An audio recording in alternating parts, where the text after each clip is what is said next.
Hello Math Analysis students! In this video we are going to learn about how to find the area of triangles using trig and using a couple of new formulas. These formulas can all be found on the note sheet and they can also be found on the formula sheet. Okay, so in geometry you learn the formula for the area of a triangle. And that formula for the area of a triangle is this right here, area equals 1/2 the base times the height. Now that is when we have the base and the height which are perpendicular to each other. In this case, the base right here is along the bottom, and the height right here, this is the altitude, and these are perpendicular to each other. So if we know the base and the altitude, which are perpendicular, then we can find the area of a triangle.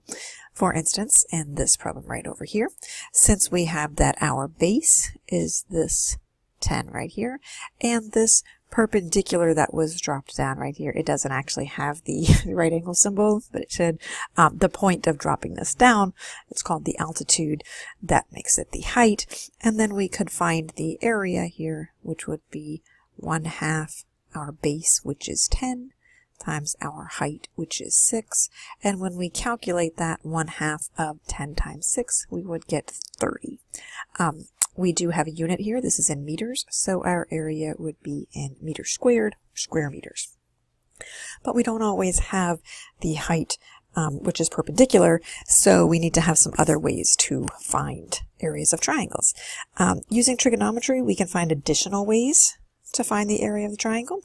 I'm not going to go through deriving those formulas. I'm just going to tell you what those formulas are and how to use them.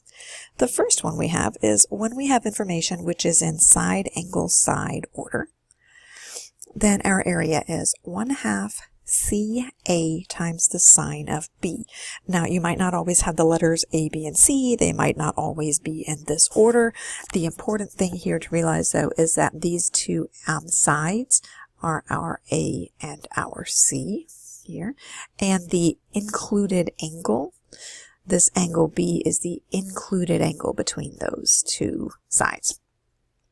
So when we practice this problem to find the area here, we would have that our area is 1/2 times, now notice here that this problem is set up differently than what we have over here, but we have two sides and an included angle, so we would multiply 1/2 times the two sides, which are 9 and 14, times the sine of that included angle, which is 82.25 degrees.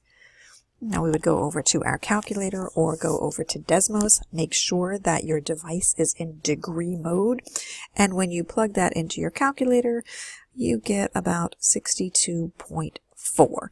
We don't know the units here, so we would just write a U squared for units squared.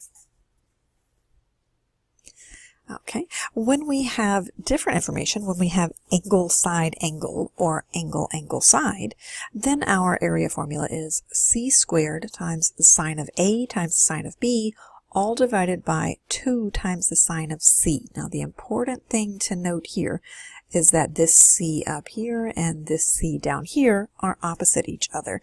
So the side that we have, that has to be this number here on the top, and the angle opposite that side, which is over here, that has to be this one down here on the bottom.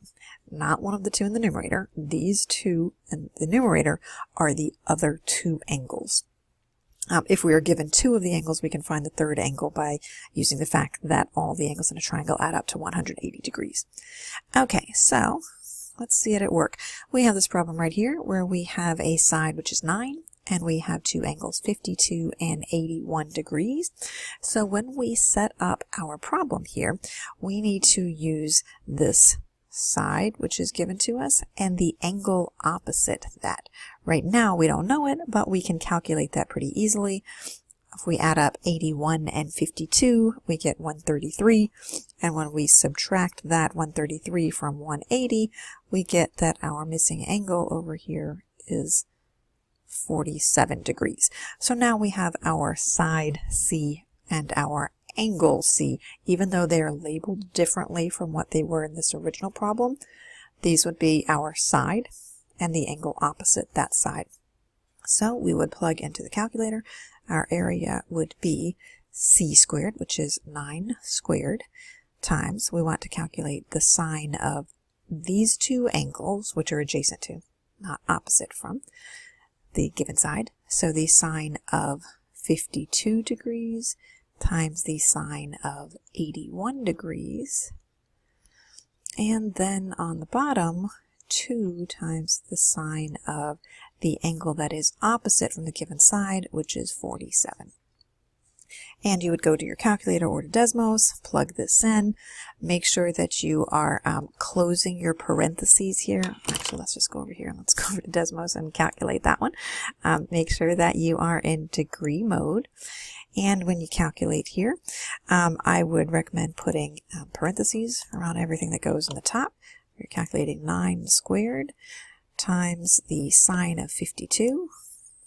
So the sine of 52, close your parentheses, times the sine of 81, close your parentheses. Now that's all on the top, so I'll put another parenthesis, divided by, there we go, 2 times the sine of 47. And we get this number right here, 43.100234252. If we round to the nearest tenth, that gives us 43.1. So that would be our area here. Our area would be 43.1 square units. Okay. Let's try another one. This time we have the 3 sides that are given to us, and this formula is known as Hero's formula or Heron's formula, and the area is the square root of s times s minus a times s minus b times s minus c, where s is half of the sum of all 3 sides. Now these, it doesn't matter what order we put them in, so you don't need to be particular about which one's a, which one's b, which one's c, because we're using them all. They're all being subtracted from s. First thing we want to do is calculate our s. So on this problem over here, let's calculate our s. S, which is 1/2 of what we get when we add up these 3 sides, whatever order we want. 5 plus 8 plus 9. 5 plus 8 plus 9 is 22, and half of 22 gives us our s value is 11. And then we would calculate our area is the square root of, 11 times 11 minus each of these sides. And again, this doesn't matter what order we put them in. 11 minus 5, 11 minus 8, 11 minus 9. You can clean this up some, or you can go over to Desmos and plug it in just like this. When these are easy enough numbers, you know, you might want to subtract and say 11 minus 5 is 6, 11 minus 8 is 3, 11 minus 9 is 2. Multiply all those together, or you can just go plug this in straight as it is, and when you do that, that's what I did, then you get about 19.9 square units. And our last problem here, let's talk about a parallelogram. The adjacent sides of a parallelogram are 6 centimeters and 10 centimeters, and the angle between them is 60 degrees. Find the area of the parallelogram. So let's think back to geometry a little bit. Parallelogram. Mine is not drawn beautifully, but that's okay. It doesn't have to be. For a parallelogram, the opposite sides are parallel and the opposite sides are congruent. So if we know that the adjacent sides are 6 centimeters and 10 centimeters, then opposite sides being congruent, this would also be 6 centimeters. This would also be 10 centimeters. It says the angle between them is 60 degrees. So this angle right here is 60 degrees. In a parallelogram, the opposite angles are congruent. So if this is 60 degrees, this is 60 degrees. But how on earth can we find this? We haven't been talking about finding the area of parallelograms today. But what we can do here is we can draw in this diagonal right here. And then that gives us, sorry, messy. And then that gives us 2 congruent triangles. Again, my figure is not very well drawn to scale, but you can tell what's supposed to be happening here. We have a triangle over here with sides 6 centimeters, 10 centimeters, and the included angle is 60 degrees. And over here we have another triangle, sides 6 centimeters and 10 centimeters. The included angle is 60 degrees. These are 2 congruent triangles because of side angle side congruence. So if we could find the area of one of those triangles, then we could just double that formula.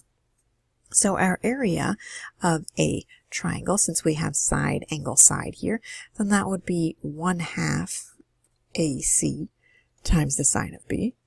But since we have two of them, we can multiply 2 times 1/2 times AC times sine of B.